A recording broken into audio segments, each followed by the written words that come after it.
Vamos lá, gente. Beleza? Será que vai dar certo? Eu tô tentando aqui virar a câmera, mas parece que vai dar certo. Vamos lá. Todo mundo aí tranquilo? Deixa eu ver quem entrou aqui. Ramon acabou de entrar. Isso aí, Ramon, um abraço. Emanuele, Manu tá chata hoje, né? O cruzeiro dela tá dando um trabalho pro São Paulo. Isa acabou de entrar também. Beleza, isso aí. Vamos abaixar um pouquinho a música aqui pra gente ver mais quem tá entrando.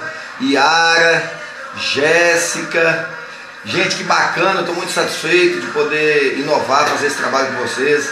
Eu acredito que nós vamos aí inovar a forma de estudar o processo penal, pelo menos aqui em Montes Claros, né? Quem sabe um dia a gente consiga fazer isso a nível de Brasil, mas a ideia é realmente ajudar e à medida que a tecnologia vai evoluindo e vai nos dando essas novas possibilidades, a gente disponibiliza para vocês. Eu faço isso com o maior prazer do mundo, porque falar de processo penal para mim é sempre uma paixão, é sempre uma alegria muito grande e é minha vida, é o que eu gosto de fazer. E também, se eu puder compartilhar isso com alguém, e eu fico muito satisfeito com essas tecnologias novas que vão aparecendo e nos permitem isso.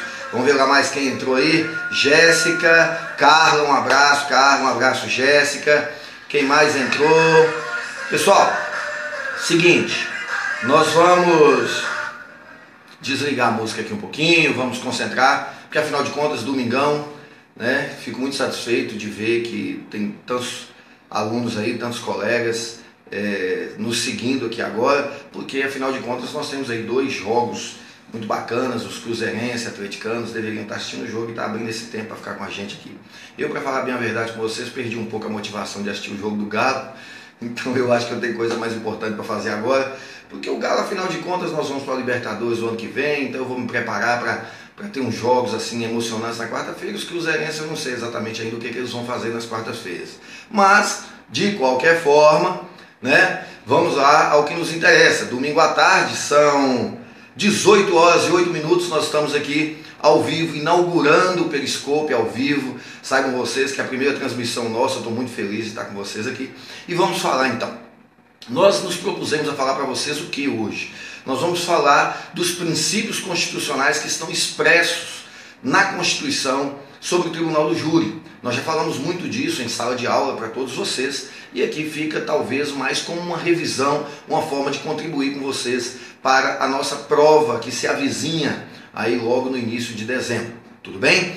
Eu vou, a partir de agora, me concentrar na aula, me concentrar no realmente o que eu tenho que falar, e deixo para falar dos comentários, responder as perguntas no final da nossa transmissão. Tá bom? Bacana? Inclusive, os comentários, se vocês quiserem anotar e deixar para no final da aula, eu passo para vocês, e aí a gente abre a possibilidade de responder as perguntas, e aí todos vocês vão ter a oportunidade de perguntar, tirar dúvidas, sem problema nenhum. Tá bom? Mas agora, nesse momento, eu vou me concentrar na aula, até mesmo para a gente não perder o raciocínio, a linha de raciocínio que nós vamos construir aqui.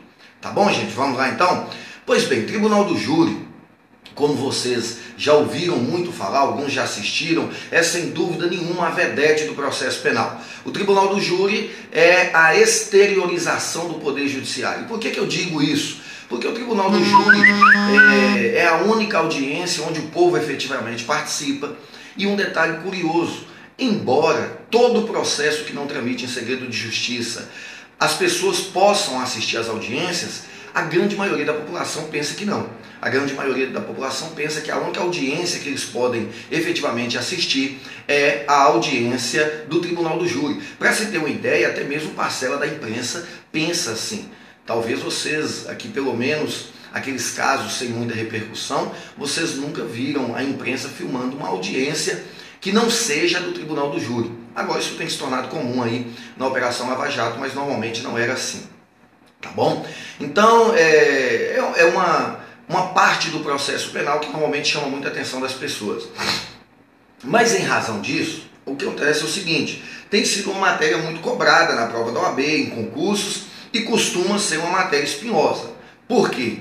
Porque pouquíssimas pessoas atuam no Tribunal do Júri, então ele não é um assunto muito comum no dia a dia. nas nossas rodas de bate-papo, nas nossas conversas extra ambiente acadêmico, quase nunca se fala em júri. E quando se fala mais com uma conotação midiática, sem nos ater naquelas questões técnicas, formais do júri. Então vamos lá, nesse primeiro encontro nosso, nós faremos vários outros, se a Deus assim permitir, mas vamos nesse primeiro momento falar dos princípios constitucionais que estão previstos lá no Tribunal do Júri, na Constituição Federal, tá bom? Beleza? Então vamos lá, quem quiser acompanhar com o seu vadimeco, quiser acompanhar aí, acompanhando a legislação, pegue aí com a gente o artigo 5º, inciso 38 da Constituição Federal. Artigo 5º, inciso 38. Brincadeirinha rápida, 38, 3x, 1v e 3 pauzinho. Beleza? Algarismos romanos, tranquilo? Então vamos lá. Beleza, artigo 5º, inciso 38. Primeira coisa, artigo 5º, cláusula pétrea. Cláusula pétrea, núcleo intangível da Constituição Federal. O que nos significa isso de imediato? Entender que tudo que tem ali no artigo 5º é imutável se significar supressão de direitos para o cidadão. Bom, a pergunta inicialmente é, nós podemos alterar o artigo 5º? Lógico que podemos, desde que seja para agregar mais direitos e garantias ao cidadão. Suprimir, jamais.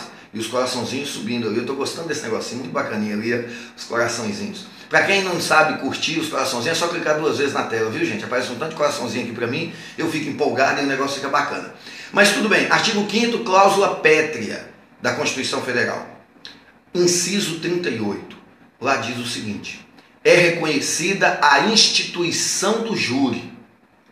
Paramos por aqui. Primeira coisa, instituição do júri significa que o Tribunal do Júri é uma instituição, não é um rito procedimental qualquer. Tribunal do Júri não é um processo penal qualquer. Tribunal do Júri é uma instituição. E aí, o legislador constituinte originário escreveu lá, com a forma que lhe der a lei. Ou seja, a Constituição, no seu artigo 5º, reconheceu o júri como uma instituição, olha os coraçãozinhos subindo, olha o tanto, olha que bacana. Reconheceu o júri como uma instituição, mas disse que cabe à lei regulamentar, cabe à lei estabelecer as normas que vão reger o Tribunal do Júri. E essa lei, logicamente, é o Código de Processo Penal. Como eu já disse a vocês, direito formal, direito material, Código de Processo Penal é a forma de fazer. Então nós temos lá, a partir do artigo 406 do Código de Processo Penal, o Tribunal do Júri. Tudo bem, gente? Então lá, a lei vai regulamentar a forma. A lei que vai dizer quantos jurados vão ter, quem é o juiz competente para conduzir os trabalhos, onde que vai funcionar, como que vai funcionar, qual a sequência de oitiva, quem que ouve primeiro, quem que ouve depois. Tudo isso a lei que resolve. Bacana, tudo bem? Mas a Constituição reservou para si 4 princípios constitucionais. E é sobre esses princípios que nós vamos falar. Nós vamos falar sobre cada um deles. Por quê? Porque a Constituição não quis deixar para o legislador originário definir essa questão relacionada aos princípios. Ou seja, é reconhecida a instituição do júri com a forma que lhe der a lei, mas cuidado, devem sempre obedecer aos 4 princípios que estão lá expressos nas alíneas do inciso 38 do artigo 5º. A linha A, a linha B, a linha C e a linha D. O primeiro deles, plenitude de defesa. Pois bem, gente, o que vem a ser a plenitude de defesa? A plenitude de defesa significa dizer, a defesa do réu no rito do júri tem que ser uma defesa plena, completa, sem falhas. E aí, nós temos um doutrinador muito bacana, escreve muito bem, e que ele é quem melhor desenha para nós o que seria a plenitude de defesa. Guilherme Nutt diz o seguinte, é uma defesa completa, sem falhas, vírgula, guardadas as devidas proporções de um ser humano. Ou seja, lógico, o ser humano pode errar, mas em tese, a defesa plena é aquela defesa completa, sem falha. Lembrando, gente, que nós já estudamos no artigo 5º também, em outro inciso, esse um pouco mais à frente, inciso 55, que diz que a todos os litigantes em processo administrativo e judicial é assegurada a ampla defesa, é assegurado o contraditório e a ampla defesa e todos os meios a ela inerentes. Lembram disso? Então vejam bem, a ampla defesa é um princípio constitucional também do artigo 5º, assegurados a todos os litigantes, aqueles que estão em litígio, seja em processo administrativo ou judicial. Mas o tribunal do júri foi tratado com um carinho maior. O tribunal do júri foi dito que a ele é resguardado para o cidadão que for submetido ao tribunal do júri a plenitude de defesa. Pois bem, resta para nós então, para encerrar esse assunto, diferenciar o que é uma ampla defesa e o que é uma plena defesa. Vejam bem, quem já me viu tratando desse assunto em sala de aula lembra que eu já pedi para que vocês olhassem para a sala. Olhem para a sala de aula onde vocês estão estudando e observem. Eu digo que essa sala é uma sala ampla ou uma sala plena? É bem verdade que na maioria das vezes ela é ampla. Porque plena mesmo, ela só vai estar no dia da prova. Não é verdade? Não tem gente que só aparece lá no dia da prova? Pois é. Então, quando vocês olham a sala num dia normal, você tem uma sala ampla, muito grande, mas cheia de espaços. E ali nós temos várias pessoas em pontos separados da sala. Eu entendo a defesa ampla e digo para vocês dessa forma. É uma defesa grande. É uma defesa onde você pode olhar para vários locais e escolher a melhor estratégia para o seu cliente. Você pode usar tudo que interessa à defesa do seu cliente. Costumo dizer ainda, o limite é a legalidade. Tudo bem? Beleza? Imagine o seguinte, você está conduzindo uma audiência civil. Tem muitos estagiários na sala. E você pede ao juiz para que peça os estagiários para sair da sala de audiência, para que não atrapalhe a concentração da testemunha ao responder as perguntas. E fundamenta ao final, em obediência à ampla defesa, excelência, eu gostaria que o senhor deferisse o meu pedido. Ô, gente, observe que coisa absurda. Nós não temos isso na lei. Não tem lugar nenhum na lei que fala que eu posso pedir para tirar as pessoas da sala de audiência para a testemunha se concentrar. Sim, tudo bem, não tem na lei. Mas o princípio constitucional da defesa, da ampla defesa, me permite fazer isso. Doutor, por favor, você pode pedir os estagiários para sair da sala para que a testemunha possa se concentrar melhor nas suas respostas? O juiz, em obediência à ampla defesa, pode perfeitamente atender o meu pedido. E observe, tem isso na lei? Não. Então a ampla defesa você pode usar tudo que interessa para o seu cliente. O limite é a legalidade, evidentemente. A plenitude de defesa não significa usar qualquer coisa. A plenitude de defesa não é descuidadosa ao ponto de deixar que o advogado use qualquer tese. Não é qualquer tese. A plenitude de defesa exige do advogado que use todas as possíveis teses na defesa do seu cliente. Observe, a plenitude de defesa é uma defesa plena, uma defesa completa. Você vai usar todas as possíveis teses. Eu até tenho dito, numa questão mais prática, num viés mais prático, quando eu trabalho com os nossos alunos aí, falando sobre a prática do tribunal do júri, a gente diz que no plenário, lá na prática, isso é um pouco mais complicado. Você, se tem várias teses e começa usando todas essas teses, porque todas elas são possíveis, você transmite uma falta de credibilidade para os jurados, na medida que os jurados vão falar assim, que nem você mesmo está acreditando na tese, você está inventando, procurando, atirando para tudo que é lado. Então veja bem, na prática há que se ter um cuidado muito grande com isso, a pessoa tem que saber trabalhar com isso aí. Mas observe que eu estou falando da teoria, eu estou falando do que vai ser cobrado de você na prova, eu estou falando do que vai ser cobrado de você em concurso, o que é uma plena defesa, uma defesa completa, sem falhas.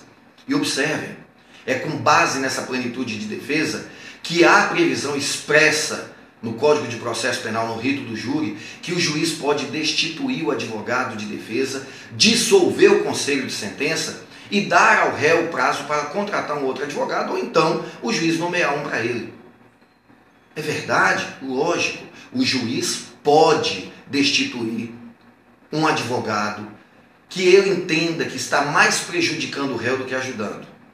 Ou seja, esse advogado está mais complicando a defesa do réu do que ajudando. O juiz vai dissolver o conselho, acabou com a sessão, acabou com a audiência, dissolve, destitui esse advogado. Lógico, gente, que isso tem que ser de forma muito bem fundamentada. O juiz não pode fazer isso de forma aleatória, de forma irresponsável, sob pena até mesmo de acabar com a carreira do profissional.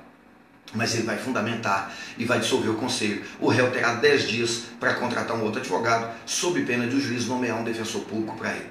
Tá bom? Encerrado aqui então a discussão sobre a plenitude de defesa, e os coraçãozinhos roxos estão aparecendo ali, bacana, manda mais coraçãozinho aí. Beleza, pessoal? Tá aí tranquilo? Manda um alô aí, comenta pra nós, tá tudo bem, tá todo mundo entendendo, a transmissão tá ok, não tá travando não, porque pra mim aqui eu fico sem um feedback, eu não sei exatamente como é que vocês estão ouvindo, se o áudio tá beleza, o vídeo tá tranquilo, tá? Manda um alô aí pra gente, pra que a gente possa entender. De Gelson acabou de entrar, um abraço. Felipe, obrigado Felipe pela homenagem, pelo elogio aí da aula, mas mandem pra mim de vez em quando um feedback pra eu saber como é que tá a aula, porque a gente fica aqui sem noção. Primeiro, porque eu estou começando a usar esse sistema, que eu ainda não conheço tanto. E segundo, porque a visibilidade que eu tenho da tela não me permite saber como que está. Beleza? Nayara Cordeiro acabou de entrar, um abraço, Nayara. Derek Nunes, bacana. Quem mais aqui? Beleza. Ramon entrou, saiu, a conexão deve estar caindo, né? Mas vamos lá, segundo princípio. O segundo princípio fala do sigilo das votações. O que é o sigilo das votações? O sigilo das votações é o princípio que a Constituição cuidou de assegurar, de proteger os jurados. Gente, vejam bem, eu já disse a vocês, é o único procedimento no processo penal, ou qualquer processo, é o único procedimento na jurisdição brasileira em que o povo efetivamente contribui, sem intervenção, sem representatividade de ninguém. Ele participa diretamente do processo, dando a sua decisão, né? Então, esse sigilo das votações é para resguardar, para proteger tanto o procedimento. Um abraço para Bia, quem é Bia que está assistindo aí com a gente? Então um abraço, Bia, de Macapá. Bia no Macapá está assistindo com a gente, que bacana, gente, beleza. Então vamos lá, olha só, o sigilo das votações, ao final eu vou abrir um espaço para a gente comentar todos as mensagens e mandar um abraço para todo mundo aí, tá? Beleza. Gente, então vejam só, o sigilo das votações visam sobretudo proteger os jurados. Nós estamos ali na maioria das vezes conduzindo processos de grande complexidade, processos que julgam crimes dolosos contra a vida, né? Certa feita eu vi um professor citando um exemplo muito interessante, muito bacana. Imagine você julgando um grande líder de uma facção criminosa acusado de matar alguém e o jurado tivesse que levantar, igual é no sistema americano, e falar expressamente em voz alta: nós estamos condenando o réu. Logicamente o Brasil preocupou muito com isso, o nosso sistema é bem diferente do sistema norte-americano e aqui é assegurado o sigilo. Pois bem, em 2008 nós tivemos uma mudança no Código de Processo Penal que mudou o rito do júri. E ao mudar o rito do júri ficou entendido da seguinte forma: todas as vezes que eu alcançar maioria na votação, seja para um lado ou para o outro, seja para o Ministério Público, seja para a defesa, deve-se suspender a votação, como forma de resguardar o sigilo. Vamos tentar ser mais claros. Antes dessa lei, em 2008, a Constituição, com a redação original de 88, fala assegurar o sigilo das votações. Imaginem vocês um júri acontecido em 2007, o juiz ia pegar a sacolinha com os votos e ia dizer assim: o jurado absolve o réu. Aí o jurado ia dizer 1 sim, aí ele pegava outro voto, 2 sim, ele pegava outro voto, 3 sim, até chegava ao 7º e 7 sim, aí o juiz declarava o resultado. Por unanimidade, o réu foi absolvido. Gente, observem só, qual o sigilo que teve nessa situação? Observem que sigilo que nós tivemos nessa votação. Completamente absurdo. Todo mundo sabia que os 7 jurados estavam votando para absolver o réu. Gente, isso era muito grave. Em 2008, a lei 11.689, que veio e mudou o rito do júri, perdão, 11.690, agora me falhou a memória, 11.689 ou 11.690. Eu adianto para vocês que uma delas alterou todo o sistema de provas no processo penal e a outra alterou todo o rito do júri. Uma é 11.689, a outra é 11.690. Me perdoe aí agora, não sabia diferenciar qual delas. Mas essa lei veio e alterou o rito do júri. E ao alterar esse rito do júri, veio trazer expressamente que todas as vezes que eu alcançar maioria para um lado ou para o outro, suspende a votação. O jurado absolve o réu, Um sim, dois sim, três sim, quatro sim, acabou a votação. Acaba ali, para a votação ali. Por que para ali a votação? Porque os outros 3 votos são incapazes de mudar essa realidade. Os outros 3 votos não vão conseguir mudar o resultado do julgamento. Mas por um lado, nós vamos continuar sem saber se essa votação foi 4-3, 5-2, 6-1. E com isso, eu não consigo quebrar o sigilo das votações. Está garantido o sigilo. Ninguém vai saber quem daqueles jurados, quem deles votou em qual tese, seja do MP, seja da defesa. Bacana? Tranquilo então? Então vamos agora ao outro princípio. Vamos agora lá ao outro princípio que é, inclusive eu até inverti, né? Porque na verdade esse que eu acabei de falar do sigilo é o terceiro. O segundo princípio que eu deveria ter falado, eu falo agora, é a soberania dos vereditos. Pois bem, gente, o que é soberania dos vereditos? Como é que funciona este princípio da soberania dos vereditos? A soberania dos vereditos é aquele princípio que diz que o que os jurados decidirem sobre o mérito da questão é imutável, não se pode mudar. Um tribunal em grau de recurso não pode mudar o que os jurados disseram sobre aquela causa. E observem que interessante, vamos entender. Vereditos, soberania, soberano, soberania dos vereditos. O que é veredito? Vem do latim veredictum, que significa verdadeiramente dito. Ou seja, aquilo que os jurados verdadeiramente disserem sobre aquela causa, sobre o mérito daquele processo, não poderá ser alterado pelo tribunal de segunda instância. Vamos aos exemplos que facilitam bem o entendimento de vocês. Nós fizemos um determinado julgamento no tribunal do júri, julgamos ali um cidadão infrator de nome Filisbino, e aí meus alunos adoram Filisbino. Quem gosta de Filisbino aí, dá uma curtida, manda um coraçãozinho vermelho para Filisbino aí. E Filisbino foi condenado por 4-3.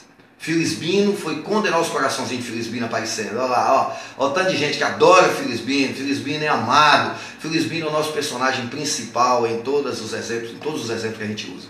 Filisbino, então, foi condenado por 4-3. Eu, como advogado de Filisbino, recorro para o tribunal, um recurso de apelação, artigo 593 do Código de Processo Penal. Eu recorro, então, e Filisbino vai ter o seu processo apreciado pelo Tribunal de Justiça de Minas Gerais. Digamos que o Tribunal de Justiça de Minas Gerais, este recurso caia lá na 5ª Câmara Criminal do Tribunal de Justiça. Tudo bem, caiu na 5ª Câmara para ser julgado lá e o relator, aquele desembargador que vai conduzir o julgamento, entende que Filisbino deva ser absolvido. Ele não pode absolver Filisbino. Nenhum dos desembargadores do Tribunal de Justiça pode absolver Filisbino. Nessa fase, depois que ele foi julgado no plenário, eu recorrer para o tribunal e o tribunal absolver em hipótese nenhuma. Se Filisbino tivesse sido absolvido aqui no júri e o promotor discordou, recorreu, chegou ao tribunal, o desembargador quer condenar Filisbino, ele não pode. Ele não pode, porque prevalece o princípio da soberania dos vereditos. Aquilo que os jurados verdadeiramente disserem é soberano. Entendeu, gente? Ficou claro? 2 questões agora para arrematar esse assunto. Essa soberania dos vereditos não é algo absoluto. Nós temos pelo menos 2 exceções que devem ser analisadas com muito cuidado. Tá? Uma delas eu vou falar com muita cautela para vocês. Um abraço para a Iesca, Jéssica também acabou de entrar, um abraço para vocês. 2 situações que eu peço a vocês que tomem muito cuidado.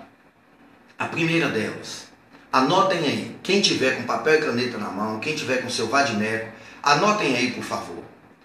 Artigo 593, inciso 3º, a linha D de dado do Código de Processo Penal. Bacana?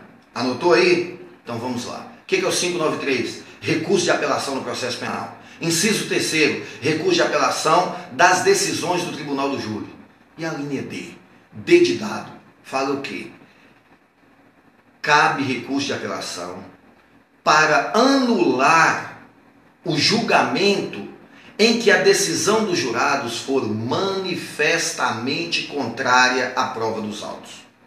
Gente, observem comigo. Acompanhe o meu raciocínio, por favor, não se percam não, esse momento é muito importante. Nós estamos falando dos princípios do júri, eu já falei da plenitude de defesa, eu já falei da soberania já falei do sigilo das votações, estou falando da soberania dos verditos. Aquilo que os jurados disserem verdadeiramente é soberano, mas nós temos exceções e eu nesse momento estou falando exatamente de uma delas. Artigo 593, inciso 3º, a linha D do Código de Processo Penal. Eu posso fazer um recurso de apelação, pedir o tribunal para anular aquele julgamento no tribunal do júri quando a decisão dos jurados for manifestamente contrária à prova que foi produzida nos autos. Significa dizer, o tribunal vai anular o júri simplesmente porque a decisão dos jurados não encontra arrimo, não encontra amparo, não está calcada nas provas que foram produzidas no processo. Não há provas no processo para subsidiar a fundamentação que os jurados,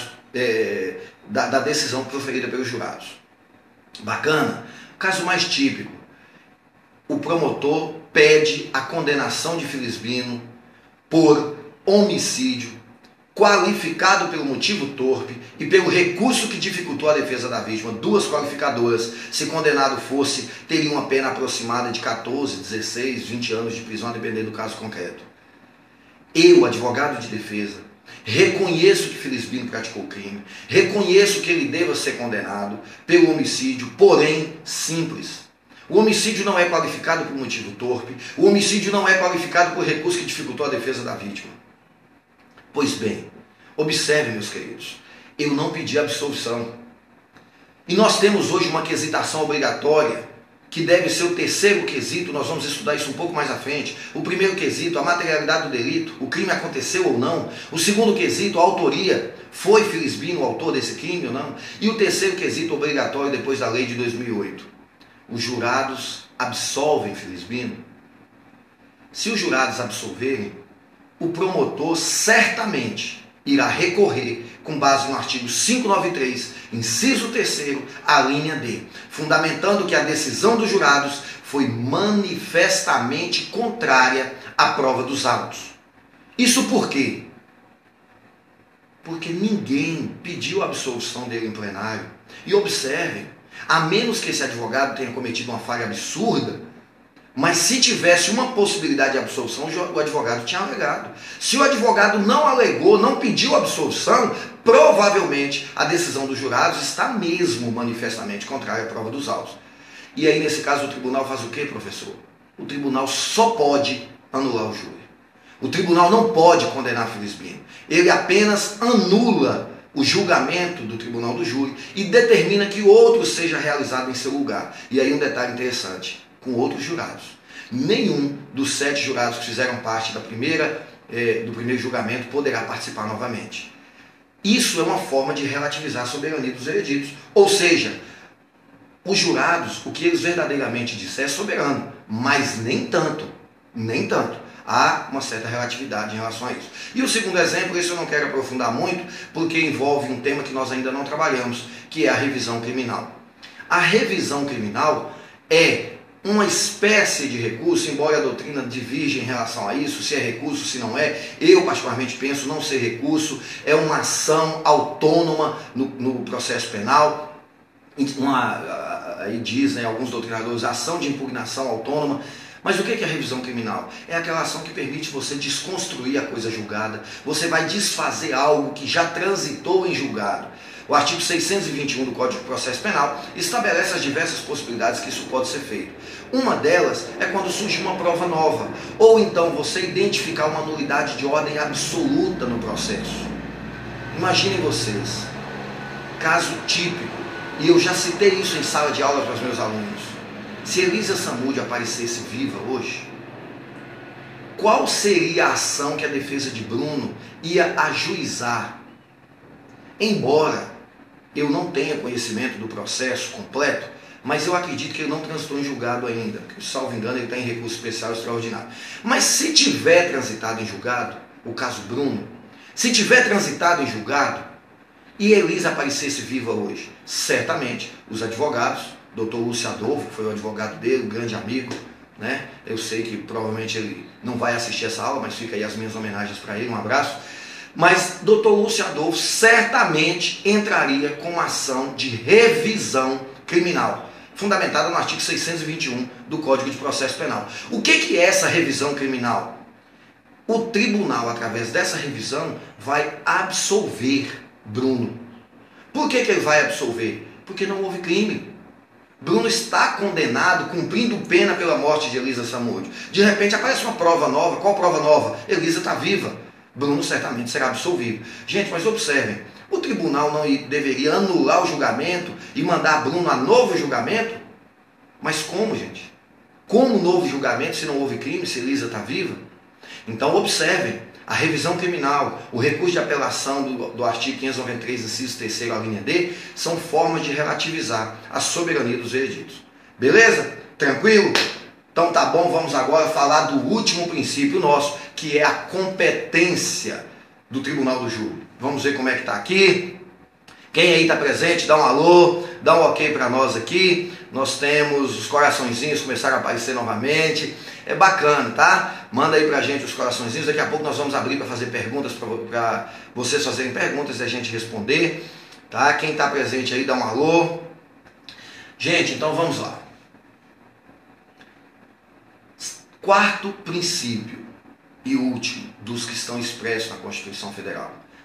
O Tribunal do Júri é competente para julgar os crimes dolosos contra a vida. O que vem a ser um crime doloso contra a vida?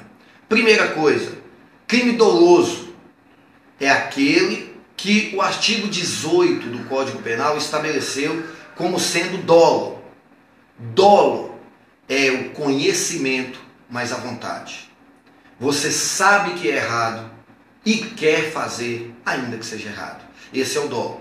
O grande detalhe que nós temos hoje nos dias atuais, que fala do Tribunal do Júri, que reclama uma atenção muito grande, nós devemos entender, é o dolo eventual. Porque nós sabemos que nós temos o dolo direto e o dolo eventual. O dolo eventual é aquele que eu não quero o resultado, mas eu assumo o risco de produzi-lo.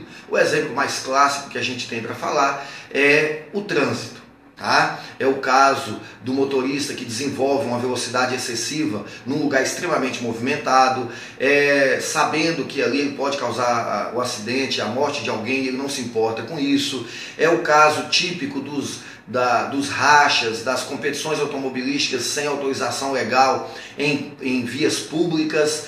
É o caso hoje muito comum da embriaguez ao volante com excesso de velocidade. Todas essas situações a jurisprudência tem pacificado se tratar de dolo eventual. Você não quer matar ninguém, mas você com essa conduta assumiu o risco de produzir o resultado. Portanto, se for contra a vida, você vai ser julgado pelo Tribunal do Júri. Agora, se é um crime doloso contra a vida, de início, quais são os crimes contra a vida?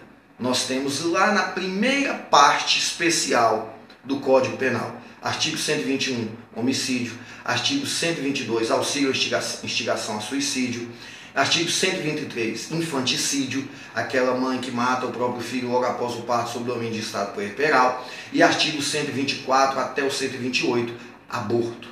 Isso mesmo, aborto é julgado pelo Tribunal do Júri. Mas observem, eu estou falando de crimes dolosos.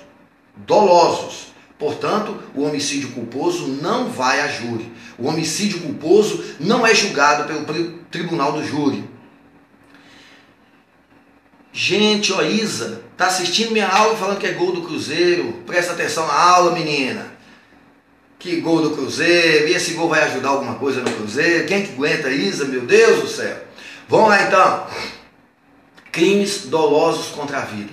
Quanto à questão do dolo, já está praticamente tranquilo. Outro cuidado, vida. Essa discussão, volta e meia, ela surge em alguns concursos. Porque quando a gente fala crime doloso contra a vida, parece ser muito tranquilo identificar o que é um crime contra a vida. Mas não é bem assim. Por exemplo, uma das grandes polêmicas que nós temos, Filisbino está na porta do banco esperando Filisbina sair, Porque ele sabe que Filisbina é uma empresária. Hoje é dia de fazer o pagamento do pessoal da empresa dela. E ele foi informado por uma outra pessoa, provavelmente Filisbininho, de que ela foi sacar esse dinheiro no Banco do Brasil. E ela está saindo do banco. Filisbino então aproxima dela, coloca o revólver na direção da cabeça dela e diz assim: parada, passa a bolsa. E ela então resolve reagir. E Filisbino então atira impiedosamente e mata Filisbina. Bom, nós temos ali um caso de morte, mas não é homicídio. Por que que não é? Porque nesse caso o crime não é contra a vida. Filisbino não estava interessado na vida de Filisbina. Filisbino está pouco se lixando para a vida dela. Filisbino queria o dinheiro. Era o dinheiro que ele queria. Então, se ele não queria a vida dela, pela teoria finalista da ação de Welzel, em que toda conduta tem uma finalidade, a finalidade dele não era a vida dela. A finalidade dele era o patrimônio. Então, portanto, o que a norma deve proteger nesse caso é o patrimônio. E aí nós não estamos falando de crime contra a vida. Nós estamos falando de crime contra o patrimônio. Então, nesse caso, seria latrocínio. Artigo 157, parágrafo 3º do Código Penal. Pena de 20 a 30 anos. Detalhe, não é julgado pelo tribunal do júri. É julgado pelo juiz singular de uma vara criminal qualquer. Por quê? Porque não é crime doloso contra a vida. É um crime doloso, mas é contra o patrimônio. Porque para ser crime doloso contra a vida tem que restar evidente nos autos que a intenção era a vida da pessoa, não o patrimônio, era a vida dela. Aí sim será um crime doloso contra a vida. Beleza, gente? Tivemos aí os 4 princípios expressos na Constituição Federal sobre o Tribunal do Júri. Muito obrigado pela presença sua, muito obrigado por essa primeira oportunidade, essa primeira experiência nossa. Nós voltaremos mais vezes, com certeza. Eu acredito que este projeto será um sucesso, vai ajudar muito a vocês, a mim também, trabalhar mais de forma aberta com essa matéria que eu gosto tanto, e voltaremos a falar mais depois para vocês de Tribunal do Júri. Beleza? Então, tranquilo? Então agora vamos aí ver se quem é que tem alguma pergunta. Eu vou responder alguma pergunta, caso surja aí alguma pergunta de vocês. Se não, aí a gente encerra por hoje o nosso encontro e voltamos a qualquer momento. Lembramos que nós falamos aí dos princípios expressos na Constituição Federal sobre o Tribunal do Júri, artigo 5º, inciso 38, os 4 incisos, inciso 1º, 2º, 3º e 4º. Beleza? Emanuele acabou de entrar, Manu, Bia acabou de entrar. Quem tiver pergunta para fazer pode ficar à vontade, manda coraçãozinhos pra gente aí. Vamos ver, Sandro acabou de entrar, um abraço para Sandro aí também. Gente, lembrando que quem perdeu a aula ao vivo, ela vai estar aí no Periscope, vocês podem assistir a qualquer momento e também será disponibilizada no nosso site. Vocês podem entrar lá no nosso site www.oarlenfreiadvogados.com.br e lá vocês têm uma sala chamada área acadêmica. Você vai clicar nessa área acadêmica e lá você vai se cadastrar. Lá tem as opções, você vai, é autoexplicativo, bem tranquilo. Você vai se cadastrar nesse site e lá tem umas salas de acesso aberto. Você vai se cadastrar e vai ver ali que tem muitos materiais, você pode baixar, pode acessar, tá bom? E nós estaremos também colocando esse vídeo lá. A única diferença é que o vídeo lá não é ao vivo, então você não teria oportunidade para fazer a pergunta. Tá joia? Quem quiser fazer pergunta aí pode fazer e daqui a pouquinho eu tô saindo. Se vocês não fizerem as perguntas, aí a gente entende que ficou tudo muito claro, tudo bacana e a gente encerra. Se você tiver qualquer problema no cadastramento lá no site ou até mesmo problema aqui para acessar as nossas aulas, mande um e-mail para mim, por favor. O arlen@oarlenfreiadvogados.com.br. Vejam bem, o Arlen termina com M de Maria, então é W-A-R de rato, L de lápis, E de escola, M de Maria. O Arlen@oarlenfreiadvogados.com.br. Beleza? Um abraço para vocês, até a próxima, bom domingão aí, quem agora já teve uma aula do júri, pode descansar tranquilo, sossegado, beleza, gente? Um beijão para todo mundo, tchau, até a próxima, valeu! E aí?